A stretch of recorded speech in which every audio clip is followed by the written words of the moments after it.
Good evening friends, welcome to my channel. So जैसा कि आप देख पा रहे हैं स्क्रीन पे, आज का हमारा टॉपिक है एसआई अप्रोच। इससे पहले हमने एडीएएस अप्रोच किया है, लिंक मैं डिस्क्रिप्शन बॉक्स में डाल दूंगी, आप वहां से जाकर उसको देख सकते हैं। सो आज का टॉपिक है SI approach. SI approach means saving and investment approach. जैसा कि मैंने पिछली क्लास में आपको बताया था कि इनकम डिटर्मिनेशन के लिए हम दो अप्रोचेस पढ़ेंगे।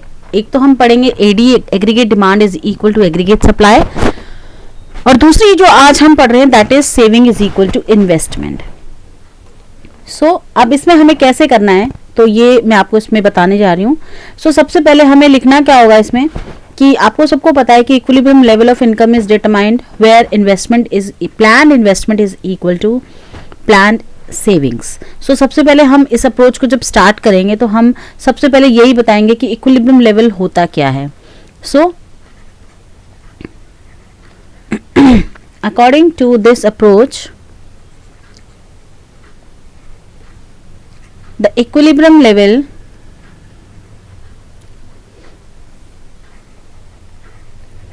of income is determined at a level where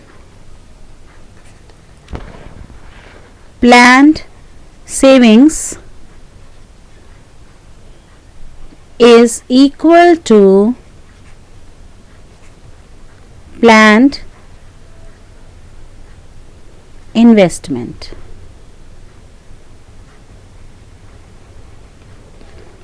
यानी S इज इक्वल टू आई होगा तो हमारा इक्विलिब्रियम बनेगा, जैसा कि हमने पहले एडी और एएस अप्रोच में किया था। तो सबसे पहले हम इसके लिए एक टेबल बनाएंगे। टेबल में हम इनकम को लेंगे,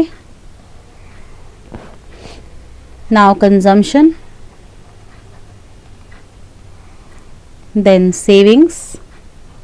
बिकॉज हमें S is equal to I proof करना है तो हम सेविंग और इन्वेस्टमेंट को लेंगे, then remarks. Income 0, 100,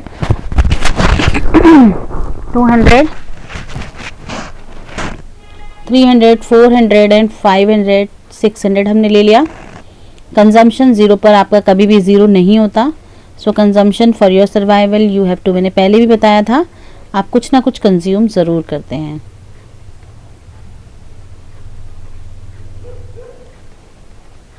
now this is your consumption. So how you can calculate saving. Income में से कंजम्पशन को माइनस कर देंगे, सो मेरी सेविंग आ जाएगी। So that is minus 40, minus 20, 0, 20, 40, 60, 80. Now investment, we talk about autonomous investment, so it fixed all level of units. So ये हमेशा 40 रहेगा।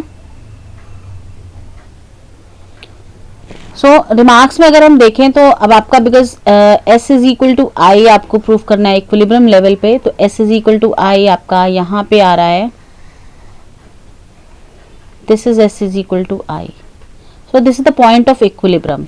इसके अब अगर हम देखें तो हमारी सेविंग जो है वो कम है और इन्वेस्टमेंट जो है वो ज़्यादा है। So S is less than I हो गया।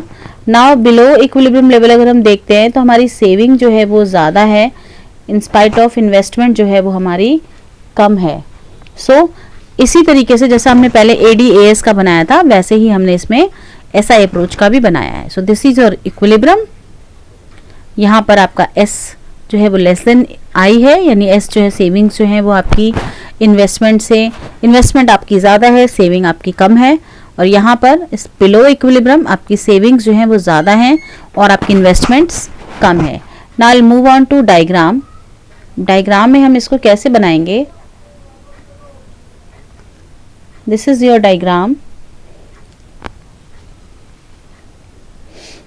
मैं एक नेक्स्ट शीट पर बनाती हूँ आपको ये डायग्राम, बिकॉज हमें सेविंग और इन्वेस्टमेंट को दिखाना होगा साथ के साथ। तो मैं यहाँ पे बनाती हूँ, केवल यहाँ पर सेविंग और इन्वेस्टमेंट लिख लेती हूँ ताकि डायग्राम बनाने में थोड़ा सा आसानी रहे। Income, that is 0, 100, 200, 300, 400, 500 and 600. Saving is minus 40, minus 20, 0, 20, 40, 60, 80, and investment is autonomous, keeps remain constant at all level of income. Equilibrium is this is S is equal to I, this is S less than I, this is S greater than I. Now हम diagram बनाते हैं, because हमें S और I दिखाना है, तो हम यहाँ पर S और I लेंगे. यहाँ पर आपने अपना इनकम को दिखा दिया. सो 0, 100, 200, 300, 400, 500 एंड 600. S एंड I में देखेंगे तो 40 का गैप है, तो हम यहाँ पर 20 का ले लेते हैं. 20, 40, 60, 80, नॉट मोर देन 80 बिकॉज 80 ही लास्ट है. नेक्स्ट माइनस में भी -20 and -40. Now talk about investment. So investment is same like this is your investment. Now saving बनाएंगे. इनकम 0, सेविंग इज -40, -20 100 पर, 0, 300 पर 20, 400 पर 40, 500 पर 60 एंड 600 पर 80.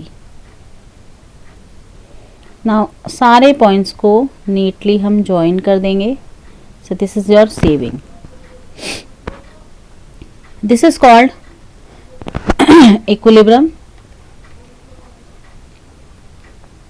Where S is equal to I. इसको हम डॉटेड लाइन से यहाँ मिला देंगे सो दैट आपको भी यहाँ पता चल रहा है 400 पर हो रहा है, यहाँ पर भी ये 400 पर ही मिल रहा है. बिफोर दैट इक्विलिब्रियम से ये वाला जो रीजन है that is S is less than I, because saving जो है वो कम है और इन्वेस्टमेंट वाली लाइन ऊपर है. इसके ऊपर सेविंग्स आपकी ज़्यादा हो जाएंगी. S इज ये वाला जो रीजन है, सो S is greater than I. So this is the diagram. Now same वैसे ही इसमें भी हम वही बात करेंगे. इफ इक्विलिब्रियम वाली बात करता है कंज्यूमर, क्वेश्चन में आपसे पूछा जाता है कि इक्विलिब्रियम बताइए, and you have to show S is equal to I. But in examination when examiner asks about not in equilibrium position, so not in equilibrium position is S is less than I और S is greater than I. ये वाली not in equilibrium वाली condition होती है. So जब saving ज़्यादा होती है इन्वेस्टमेंट से और जब सेविंग कम होती है इन्वेस्टमेंट से, तब क्या क्या कंडीशंस होती हैं उस पर हम थोड़ा सा बात कर लेते हैं. Because S is equal to I है तो वो आपको सबको मालूम है, that is equilibrium. No doubt on that topic. But when savings is more than investment, so इस टॉपिक को एक्सप्लेन करेंगे सबसे पहले. when saving is more than investment, सोचिए क्या हो सकता है. जब आपकी प्लान सेविंग प्लान इन्वेस्टमेंट से ज़्यादा होती हैं, यानी इससे पहले जो point E after point E, यानी जो आपने इक्विलिब्रियम वाला बनाया था डायग्राम इस तरीके से, इस पॉइंट पर तो इक्विलिब्रियम था. इस पॉइंट की बात हो रही है where S is greater than I, because ये वाला portion S is greater than I था, ये वाला portion S is less than I था. Got it. So when savings is more than investment, यानी जब आपकी प्लान सेविंग आपकी प्लान इन्वेस्टमेंट से ज्यादा होगी तो क्या होगा, इसका मतलब क्या हुआ. इट मीन्स क्योंकि आप कंज्यूम कौन करेगा, कंज्यूम तो हाउस होल्ड ही करेगा. सेविंग्स किसकी ज्यादा है, हाउस होल्ड सेविंग कर रहा है. भाई सेविंग ज्यादा कर रहा है, इन्वेस्टमेंट नहीं कर रहा, खर्च नहीं कर रहा. सो दैट मीन्स क्या हो गया, हाउस होल्ड. इसका मतलब क्या है कि हाउस होल्ड जो है यानी जो आप और हम हैं, they are not consuming as much as the firms are expecting them to. जितना फर्म्स आपसे एक्सपेक्ट करी थी कि आप खर्च करेंगे, आप उतना खर्च नहीं कर रहे हो क्योंकि आप सेविंग ज़्यादा कर रहे हो. ठीक है. सो क्या होगा, एज अ रिजल्ट अब प्रोड्यूसर क्या करेगा, क्योंकि आप खर्च ही नहीं कर रहे हो तो प्रोड्यूसर के पे क्या इफेक्ट पड़ेगा, उसकी जो इन्वेंट्री होगी, जो उसका स्टॉक होगा, क्योंकि आप खर्च नहीं कर रहे हो तो उसका स्टॉक क्या हो जाएगा, inventory rise above the desired level, desired level से ज़्यादा हो जाएगी उसका स्टॉक। ठीक है, अब क्या करेगा वो, एज अ प्रोड्यूसर वो क्या करेगा, क्योंकि उसको अपना ये जो स्टॉक इकट्ठा हो रहा है उसको क्लियर करना है, तो to clear the unwanted increase in inventory, firm क्या करेंगे, firms would plan to reduce the production को कम कर देंगे। क्यों, क्योंकि ऑलरेडी इतना स्टॉक इकट्ठा हो रहा है, आगे और प्रोडक्शन करके क्या फायदा है, तो प्रोडक्शन को क्या करेंगे, स्टॉप कर देंगे, उसको रिड्यूस कर देंगे, नॉट स्टॉप, रिड्यूस कर देंगे। और कब तक रिड्यूस करेंगे, टिल सेविंग जो है वो इन्वेस्टमेंट के इक्वल ना हो जाए, till they become equal,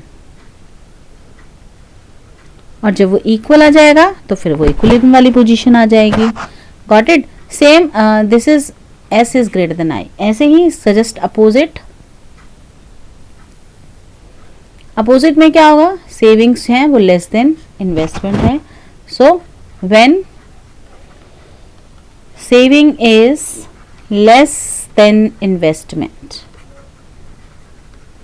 now what happen, तो इसमें हम क्या करेंगे, इसमें आपका क्या हो रहा है, इसमें प्लान्ड जो सेविंग्स हैं वो लेस देन प्लान्ड इन्वेस्टमेंट है, मतलब यहाँ पर अब आप खर्च कर रहे हैं, यहाँ पर हाउस होल्ड लोग क्या कर रहे हैं, हाउस होल्ड खर्च कर रहे हैं, वो सेविंग नहीं कर रहे हैं।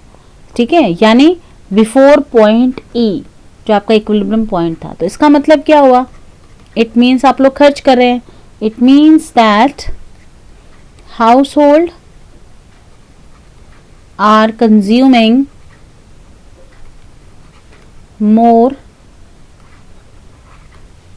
and saving less, यानी आप लोग क्या कर रहे हैं, हाउस होल्ड आप और हम क्या कर रहे हैं, मोर कंज्यूम कर रहे हैं और बचा कितना रहे हैं, कम बचा रहे हैं, less than what the firm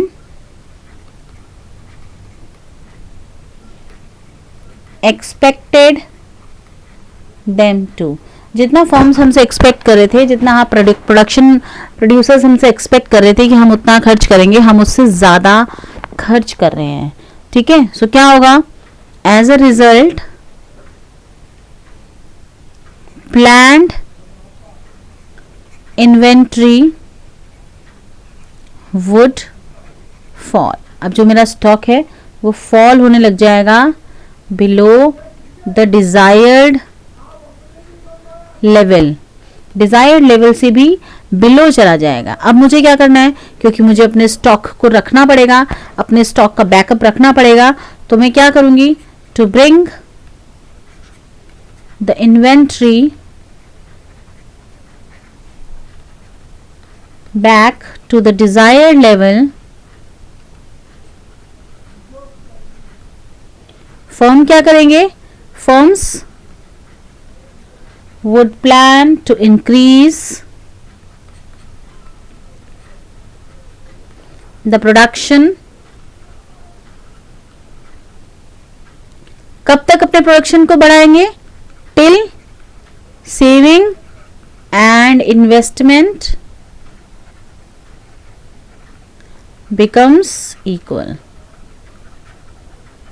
जब तक कि वो इक्वल ना हो जाए। सो आई होप आपको ये मेरा टॉपिक क्लियर हो गया होगा।